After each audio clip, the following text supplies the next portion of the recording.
Bonsoir et bienvenue à une autre émission VE2CQ. Ce soir, c'est une émission un peu plus spéciale. Nous avons une invitée de marque ce soir. C'est une femme.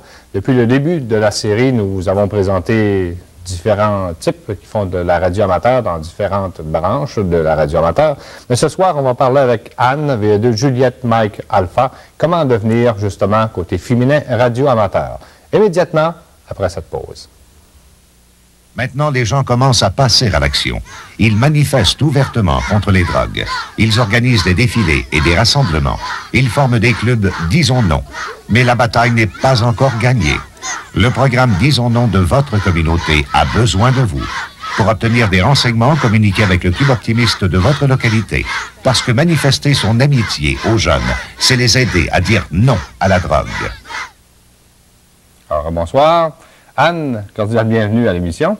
Merci. Anne, ça fait changement d'être en face de la caméra ce soir, alors que depuis le début de la série d'émissions, tu étais soit à la régie ou encore à la technique. Anne, tu es devenue radio-amateur comment exactement? Si tu nous faisais un peu d'historique. OK. Tout d'abord, je vais préciser au début, lors de l'introduction, tu disais, Anne va vous expliquer comment devenir radio-amateur du côté féminin. C'est une petite erreur, parce qu'il n'y a pas de côté féminin, il n'y a pas de côté masculin radio-amateur. Aucun préjugé. Tout le monde, au départ, ce sont les mêmes prérequis et les mêmes démarches à suivre. Alors, comme tout le monde, je suis devenue radio-amateur, premièrement en suivant un cours auprès du club local, le CRAC. C'est un cours de 18 semaines. Un cours surtout basé sur l'électronique. L'électronique, principe de base. Faut dire, parce que naturellement, pour devenir radio-amateur, bien souvent, il y a des personnes qui n'ont aucun prérequis, soit en mathématiques, en électronique ou en sciences. Alors, c'est vraiment accessible pour tout le monde parce que, justement, on va suivre un cours en notion d'électronique. Maintenant, avant que tu élabores un peu plus sur le cours, Anne, on ne devient pas radio-amateur du jour au lendemain. Côté féminin, ça devient heureusement de plus en plus fréquent qu'on ait la chance de faire des contacts avec des personnes féminines. Mais quelle idée a pris à Anne, VE2JMA maintenant, de devenir radio-amateur? C'est vraiment un petit peu mêlé parce que j'avais aucune idée qu'un jour je deviendrais radio-amateur. J'avais jamais même touché au CB. Je connaissais absolument rien. J'ai un frère qui est radio-amateur, ça fait maintenant 12 ans. Voilà. Peut-être que c'était un départ, mais plutôt inconscient, parce que lorsque j'ai vu mon frère travailler pour devenir radio-amateur, je l'ai trouvé un petit peu fou sur les bords, parce que je l'ai vu travailler très fort. Il faut dire que 12 ans, c'était un petit peu autrement les procédures pour devenir radio-amateur. Peut-être qu'il y a 12 ans, ça prenait surtout des hommes, parce que pour un homme, c'est plus inné de travailler en électronique, travailler avec des bouts de fil, faire des expériences, même quand les garçons sont jeunes, ils font des expériences avec des bouts de fil, puis écouter au mur avec frères et sœurs, il se passe des choses comme ça. Mais il y a mon frère, inconsciemment peut-être. Par la suite, il y a 3 ans, mon mari a eu la même piqûre. Ah bon? Je l'ai vu, lui aussi, bûcher pour devenir radio-amateur. Puis lui aussi, j'ai dit, jamais je ferai ça, ça n'a pas de bon sens. J'ai vu Alain mettre beaucoup trop d'heures de travail pour devenir radio-amateur. Moi, j'avais classé l'affaire, ça ne sera pas pour moi. Mais par la suite, Alain a obtenu son premier certificat, donc il a eu accès sur les ondes.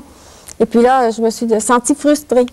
Parce que j'entendais Alain et mon frère pouvoir dialoguer ensemble. J'entendais sur le HF, ils pouvaient faire des communications. Il faut dire que mon frère demeure au Lac-Saint-Jean. Alors, je les entendais communiquer ensemble. Puis moi, tout ce que je pouvais faire, c'était d'écouter.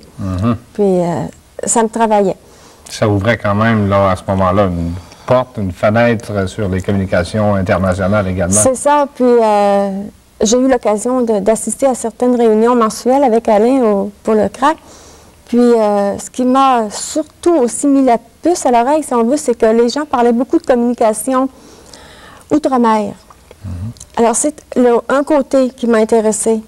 J'ai dit, ça serait intéressant pour moi qui est plutôt inactive, qui n'est pas sportive, qui n'aime pas beaucoup l'activité, quelle que soit, de faire des contacts outre-mer. Alors, c'était quand même un départ.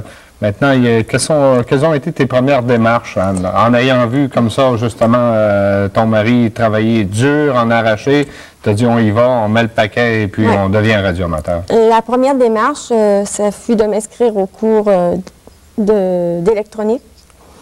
Ensuite, j'ai suivi ce cours 18 semaines. Et auparavant, j'ai commencé par moi-même à apprendre le morse. Ça, c'est le morse, tout dépendant des personnes. Pour moi, c'était la partie la plus facile. C'est quand même, ça s'apprend un petit peu comme on va apprendre le piano. C'est de la musique, OK? Mais c'est pas nécessairement une réalité pour chaque personne. Moi, l'électronique, c'était mon côté, ma bébête noire, si on veut, mais pour d'autres personnes, ça va être le côté facile, puis le morse, c'est quelque chose de compliqué. Alors, j'ai pratiqué le morse avec des cassettes un bon 3-4 mois. Je suis allée passer mes examens, je les ai réussis, l'examen d'émission et l'examen de réception. Après avoir réussi, je me suis dit, bon, il me reste encore 2 étapes, l'électronique, puis la réglementation. Alors, j'ai suivi le cours et je me suis concentrée un laps de temps, 1 mois et demi, 2 mois, à étudier la réglementation. Par la suite, je suis allée passer mon examen, j'ai encore réussi. Alors, dernière étape, l'électronique. Mais ça m'inquiétait vraiment. Je m'étais dit, bon, je vais essayer. Si ça ne marche pas, je me représente une 2e fois, une 3e fois. On a libre cours. Maintenant, est-ce que c'était plus facile en ayant justement ton mari qui était radioamateur déjà? Je pense que tu pouvais quand même demander beaucoup d'informations puis avoir un support soutenu. C'est ce qui arrive souvent, je pense. Hein? Au début, dans la radioamateur, on se décourage, mais là, je pense que tu avais quand même la fermeté de vouloir réussir. C'est ça. Mon mari, ça a été le côté moral, le soutien qu'il m'a donné. C'est ce qui m'a aidé parce que j'ai passé plusieurs heures à étudier, à pratiquer. Je me suis découragée. Elle me disait, c'est normal, ça arrive. Tout le monde passe par ce chemin-là. Alors, j'ai persisté. C'est vrai qu'elle m'a aidé. Maintenant, au niveau du cours, vous étiez quand même plusieurs. On avait des images qu'on va voir un petit peu plus tard au cours de l'émission. Ça se passe comment, Anne, pour une femme qui arrive justement, même s'il n'y a pas aucune discrimination, on le sait qu'il n'y en a pas. Ça fait quand même curieux de voir une femme arriver et dire, bon, ben, moi, je décide un jour, je veux devenir radioamateur, je fais partie du groupe, tu es très bien reçu. Dans le cours comme tel, quels ont été peut-être les facteurs les plus difficiles, les plus déterminants pour toi? Du niveau relations interpersonnelles, aucune difficulté. Au pays, on était 2 femmes, il y avait peut-être une quinzaine d'hommes. Il n'y a vraiment aucune discrimination. Tout le monde veut réussir. Tout le monde veut réussir, homme ou femme, ça n'a pas du tout d'importance. Voilà. Ce que j'ai trouvé plus difficile, c'est peut-être un exemple banal, mais ça va te démontrer jusqu'à quel point chez un homme, c'est inné l'électronique, puis chez la femme, c'est quelque chose qui n'est pas acquis du tout. Notre professeur nous parlait justement de propagation des ondes, puis cette propagation. Puis il nous expliquait, vous vous souvenez sûrement, lorsque vous étiez jeune, avec des bouts de fil, vous collectiez le bout de fil sur le calorifère, vous pouviez entendre résonner certaines choses. Moi, j'ai pensé, j'ai jamais fait ça, moi. Quand j'étais jeune, je ne jouais pas avec des bouts de fil, je jouais avec des poupées. Tu voyais que c'était inné chez un homme. C'est normal de jouer avec un bout de fil. Puis, comme de fait, je me souviens que mes frères avaient tenté ces expériences que j'ai jamais voulu tenter. C'est vraiment le seul point discriminatoire, entre guillemets, parce que c'est pas de la discrimination. C'est ce qui m'a frappé. Malveillant. C'est simplement inné. Puis maintenant, on a vu justement tantôt un professeur qui donnait des cours. Il y a d'autres images, le groupe qui sont ensemble. Alors, mais ça n'a pas arrêté là. Une fois que tu as réussi ta dernière classe, ta dernière étape, Anne, devenue radioamateur maintenant? Ça n'a pas arrêté là dans le sens que j'ai passé l'examen d'électronique à la fin du cours et j'ai heureusement réussi du premier coup. Mais je croyais que c'était fini. Mais j'ai tenté ma chance pour le 2e certificat. D'accord, on parlait de bout de fil tantôt. C'est justement des gars qui sont après suivre le cours. Maintenant, côté social, ça t'a apporté également à t'impliquer parce qu'on sait que tu es vice-présidente du Club radioamateur de Québec, déjà pour la 2e année d'ailleurs. Alors, ça veut dire beaucoup d'implication de la part de Anne au niveau du Club radioamateur. Oui, ça, le côté social est complètement chambardé depuis mon entrée dans le monde de la radioamateur. Je prévoyais vraiment pas qu'une tournure aussi grande dans ma vie privée, si on veut. Il faut dire que mon premier but, c'était de faire des communications en morse lorsque j'ai voulu devenir radioamateur. Puis, dès que j'ai réussi mon premier certificat, c'était en juin 88, le président de l'époque me téléphone pour me dire qu'il y a un poste disponible au conseil d'administration. Puis comme il y a une nouvelle femme radioamateur dans leur monde, et de disponible, on m'invitait à combler le poste. Alors j'ai dit oui, je tente l'expérience, on va voir, ça va me faire connaître beaucoup plus de gens, puis je vais pouvoir m'impliquer. C'est ce que je voulais, m'impliquer aussi, mais je ne savais pas tout à fait par quel moyen. Moi, j'avais plutôt l'intention de travailler peut-être 2 ans en communication, puis après ça, aller donner mon service, c'est ça. Mais j'ai peut-être mis la charrue avant les bœufs, si on veut, comme on dit. Ça a très bien réussi. Quand même, 2e mandat. Oui, de ce côté-là, oui. Maintenant, si on parlait justement tantôt du certificat, c'est ce qu'on voit, c'est le premier certificat qui atteste la compétence en radio d'amateur. Ça, c'est quoi le feeling, Anne, de recevoir le petit bout de papier lorsque ça revient par le retour du courrier? Bien, moi, mon feeling, je vais vous dire franchement, c'était une joie plus grande que recevoir un DEC. Parce que lorsqu'on est au cégep, on est un petit peu... Ben, moi, j'étais insouciante pas mal, il faut dire. J'étudiais parce qu'il fallait étudier, mais pas réellement parce que ça me plaisait. Tandis que ça, je l'ai choisi, j'ai mis des heures et je suis convaincue de l'avoir obtenu parce que j'étais déterminée à l'avoir. Je voyais le but seulement. Exactement. Le conseil que tu donnerais peut-être à des femmes qui ne sont pas amateurs, celles qui veulent le devenir, comment faire justement pour se rapprocher du monde de la radio amateur? Il y a beaucoup de maris qui sont radioamateurs, mais ils arrivent à la maison, font leur petite chose tranquille, et puis à un moment donné, c'est la femme qui vient préparer un bon café au mari. Ça a piqué la curiosité à Anne un peu plus. Tu es allé plus loin, tu as réussi ta première, même ta 2e licence. Quel conseil on pourrait peut-être donner à ces dames-là pour les intéresser à la radio amateur? Bien, je pense qu'au départ, l'intérêt, le goût de devenir radioamateur doit venir de nous-mêmes. Parce que c'est définitif, il faut mettre beaucoup d'heures. Je comprends très bien qu'une femme qui a des jeunes enfants à la maison ne puisse pas mettre autant de temps. Mais on peut l'intéresser dans le sens que son mari peut lui en parler, l'intéresser, l'amener aux activités. Il y a différentes activités d'organiser pour les radioamateurs.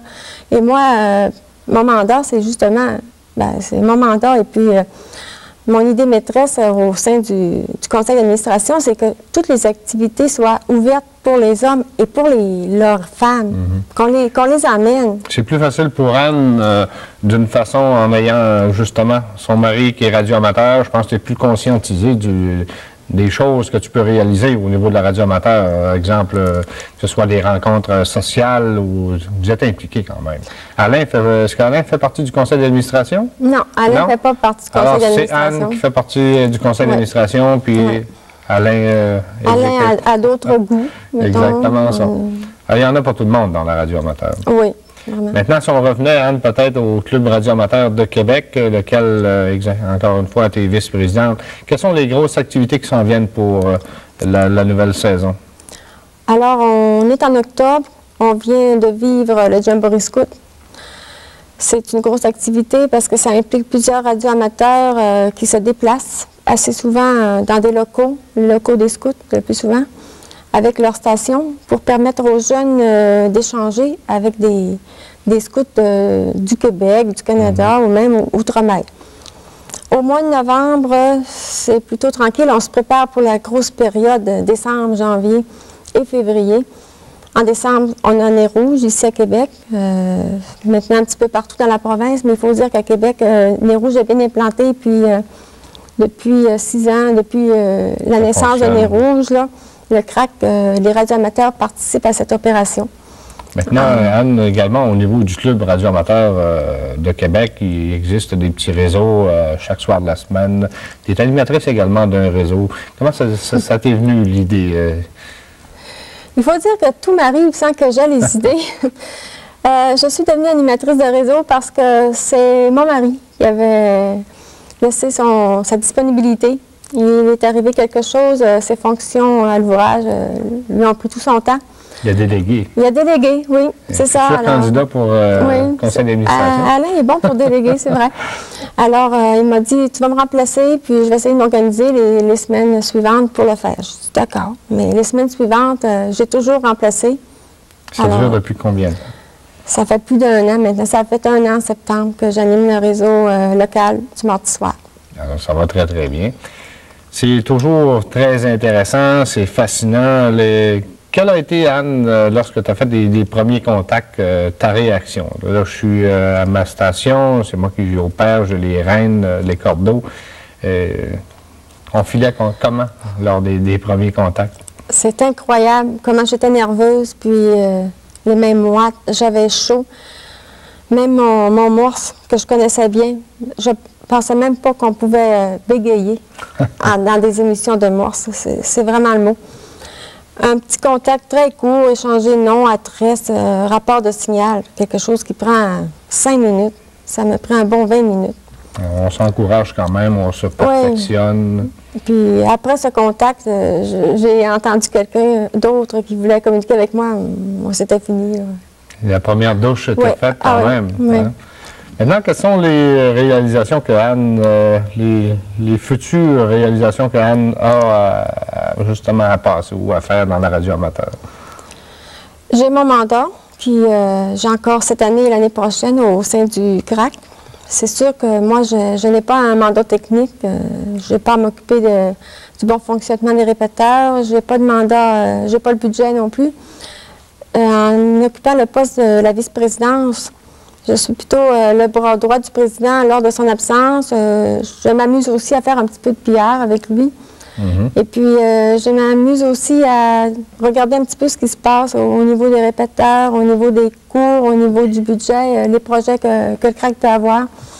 Et puis, j'emmène plutôt un côté tampon, si on veut, au sein du CRAC, parce que je prends ça plutôt avec un grain de sel, en étant moins spécialiste que certains messieurs. Alors, qu'est-ce que ça serait si Anne Viadoux-GMA deviendrait présidente à un moment donné du Club radio amateur de Québec? Est-ce que tu penses qu'au sein du club, présentement, il y a assez d'organisation, il y a assez de social pour les femmes, justement? Bon. Pour répondre à ta première question, moi, devenir présidente, non, j'y pense vraiment pas. D'après moi, pour devenir président, il faut avoir une certaine connaissance technique parce qu'il faut prendre des décisions. Puis, il y a quand même un groupe de personnes qui pourraient prendre les décisions en ce moment. Oui, mais le dernier mot revient toujours au président. Et moi, personnellement, je ne crois pas que je serais apte à occuper ce poste. Mais c'est certain que je peux faire autre chose. J'écris quelques articles. Je m'occupe plutôt du travail, du côté féminin, de la tâche. Exactement. Et en parlant d'articles, tu me fais penser, il existe une revue mensuelle au Club de radio amateur. On peut peut-être donner des adresses ce soir ou des noms à qui faire parvenir les articles, s'il y en a qui veulent écrire. C'est pas nécessaire d'être amateur. La femme d'un radio amateur peut envoyer des anecdotes de ce qui se passe à la maison. Ça serait intéressant, ça. Ça, c'est certain. Puis, ça serait très intéressant. Puis, la parole est ouverte à tous les membres, à tous les conjoints des membres, puis même à un non-membre qui veut mettre son petit grain de sel. C'est vrai que ça serait intéressant. Malheureusement, les femmes des radios amateurs ne participent pas tellement, mais il faut dire qu'elles ne sont pas mises au courant par leur mari. Règle générale, là, ah bon? on les délaisse un petit peu parce que je m'en suis aperçue. C'est ce côté-là que j'essaie de travailler. J'aimerais ça pouvoir dire qu'on fait une activité, le radio-amateur vient, sa femme vient aussi, puis on peut s'amuser ensemble. Parce que un groupe de radio-amateurs qui va même souper du temps des fêtes, qu'est-ce que ça fait? Ça parle de radio-amateur. C'est moins intéressant pour la femme. Puis même moi qui est radio-amateur, ça m'intéresse plus ou moins. Lorsqu'on est en groupe social, j'aime bien parler d'autre chose. Alors, je me suis aperçue que petit à petit, il y a quelques femmes qui viennent plus souvent aux activités. On voit de moins en moins les hommes venir seuls. Et puis, ça, c'est un point que je trouve important. Puis... Maintenant, au niveau du club radio-amateur, au niveau du CRAC, il y a combien de femmes qui sont radio-amateurs? À peu près. À peu près. Moi, peut-être 1%, je dirais pas plus que 1%. Il n'y en a pas tellement en réalité, très peu, si peu qu'on se connaît toutes. Puis on est gâtés aussi dans le sens que une voix féminine se présente à un réseau ou sur les ondes, et puis tout de suite...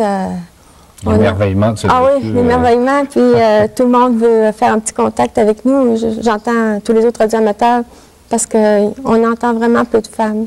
Maintenant, pour une femme qui nous écoute ce soir et qui dit, bon, mais ça va me donner quoi de devenir radioamateur? On disait tantôt qu'on pouvait parler une fenêtre ouverte sur le monde entier. Et on échange quoi? On parlait d'informations techniques. Une femme là, qui nous écoute ce soir, qui ça l'intéresse, voudrait devenir radioamateur, elle peut s'attendre à quoi exactement là? Premièrement, ça peut être une satisfaction personnelle. Si la femme est intéressée de devenir radioamateur, elle a sûrement des raisons qui peuvent être différentes des miennes. Et puis, satisfaction personnelle accomplie, c'est sûr qu'elle va avoir des contacts mondialement, autant en morse qu'en phonie. Il y a beaucoup d'activités auxquelles elle peut participer, elle peut échanger des tas de choses avec le radioamateur. Maintenant, c'est pas tellement compliqué. On parlait tantôt de cours, on a parlé de définition exactement. C'est des choses... je pense qu'il ferait plaisir quand même si un groupe de femmes viendrait nous rencontrer au club. Et puis, ils diraient, on veut faire partie de... Bon, on disait à d'autres émissions que pas nécessaire d'être radio-amateur pour en faire partie du club. Si quelques-unes ont des bonnes idées ce soir, pourraient vous contacter à quel endroit, Anne? Le moyen le plus facile de s'exprimer, c'est de téléphoner au CRAC, au numéro 661-6033. C'est sûr que les heures d'ouverture, il y a quelqu'un le soir, mais le jour, les fins de semaine, il y a toujours un répondeur. On peut facilement laisser le message et c'est certain que quelqu'un rappelle. Alors, c'est quand même très intéressant. Anne, je ne dirais pas un conseil avant de terminer quand même, mais peut-être une recommandation qu'on pourrait donner à la femme que ça intéresse, comment justement s'organiser pour dire, bon, ben, j'aimerais jeter quand même un coup d'œil sur la radio amateur, voir si ça m'intéresse ou non. Est-ce qu'il y a des représentations à un certain moment donné? Est-ce qu'il y a des rencontres prévues à cet effet? Pas spécialement pour intéresser une personne, la femme ou l'homme, mais on a quand même des réunions mensuelles tous les premiers lundis de chaque mois, et on peut avoir plus de détails en composant le numéro que j'ai donné tout à l'heure. N'importe qui peut venir à ces assemblées. On voit qu'est-ce qui se passe, puis entre autres, j'y suis déjà allée avant de devenir radioamateur, et puis ça m'avait attirée parce qu'il y avait le côté social important, puis la camaraderie qui existait déjà et qui existe toujours, on la sentait. Et moi, ça m'a attirée aussi ce côté-là. J'ai dit, tiens, tout le monde est accueilli, bras ouverts, hommes, femmes, professionnels, manœuvres. Quel que soit le métier que tu fais ou la profession, tu es bien accueilli parce que tout le monde bûche, tout le monde passe fait le même cheminement. Alors, la personne qui est intéressée peut venir à ces assemblées. Maintenant, Anne, tu es radioamateur, ton mari également est radioamateur. Est-ce qu'il y a une compétition à un moment donné? Est-ce que vous avez chacun votre équipement? Je présume que non. Vous avez un équipement pour les deux, on investit à deux, ça devient plus intéressant à ce moment-là. On peut se payer vraiment un bel équipement. Comment que ça fonctionne? Est-ce que vous avez des heures ou vous travaillez ensemble? Ou... Non, c'est vraiment facile de s'adapter à des conditions technique. C'est sûr qu'on a seulement qu'un appareil HF. Ça ne vaut pas la peine d'en avoir deux dans la même demeure. De toute façon, il faudrait deux tours, deux antennes, deux installations. Ça ne vaudrait vraiment pas la peine. Puis on peut s'installer ensemble, chacun notre tour. Un peut parler ou l'autre peut copier. Si on fait du morse, l'autre copie. Mais on a chacun nos appareils, par exemple, pour le HF. Le portable. Le portable, pardon, oui. Parce que ça, on est souvent à des endroits différents, puis c'est des communications dans la ville plutôt. Puis... Alors, le monsieur qu'on voit là dans l'automobile, qui s'amuse, c'est le mari de Anne et la dame justement qu'on voit avec l'appareil portatif. Là. Vous vous en servez assez régulièrement, Anne? Oui, mettons qu'au début, on s'en servait plus souvent, tout nouveau, tout beau. Maintenant, on s'en sert plutôt lors de nécessité, des messages à passer. Puis, on s'en sert aussi pour les activités auxquelles on participe. Par exemple, Nez rouge, vente de la bougie, défilé du carnaval, puis différents En réalité, vous faites beaucoup de travail ensemble, vous avez beaucoup de plaisir, vous avez partagé tout, dans le fond, là, côté radio amateur et puis côté association également. C'est ça. Mettons qu'on part tous les deux pour une activité, mais on est tous les deux indépendants au sein de l'activité. C'est ça. C'est ça. Alors, Anne, on te remercie beaucoup. Ça a été très intéressant. J'avais dit à nos téléspectateurs qu'à un moment donné, nous aurions une surprise et elle était de taille ce soir, la surprise, dans tous les sens du mot. J'ai le régisseur, justement, qui me fait signe d'étirer, de dire bonsoir à tout le monde. Alors, on remercie beaucoup Anne de s'être prêtée si gentiment à cette émission ce soir et on espère te voir longtemps, Anne, œuvrer au sein du Club Radio Amateur de Québec. Merci bien, ça m'a fait plaisir. Et j'aimerais également, avant de terminer, vous rappeler que depuis toute la série d'émissions, nous avons un concours. Vous nous faites parvenir votre lettre, l'adresse, le nom, le numéro de téléphone pour qu'on puisse vous rejoindre. À la fin de la présente série, nous ferons la pige d'une lettre et le ou la gagnante pourra se mériter un cours tout à fait gratuitement de radio amateur, première licence. Comme vous avez vu ce soir, c'est pas sorcier et c'est un monde vraiment accueillant, c'est un monde fascinant, la radio amateur. Je vous remercie beaucoup de votre bonne attention et à la prochaine.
Thank you.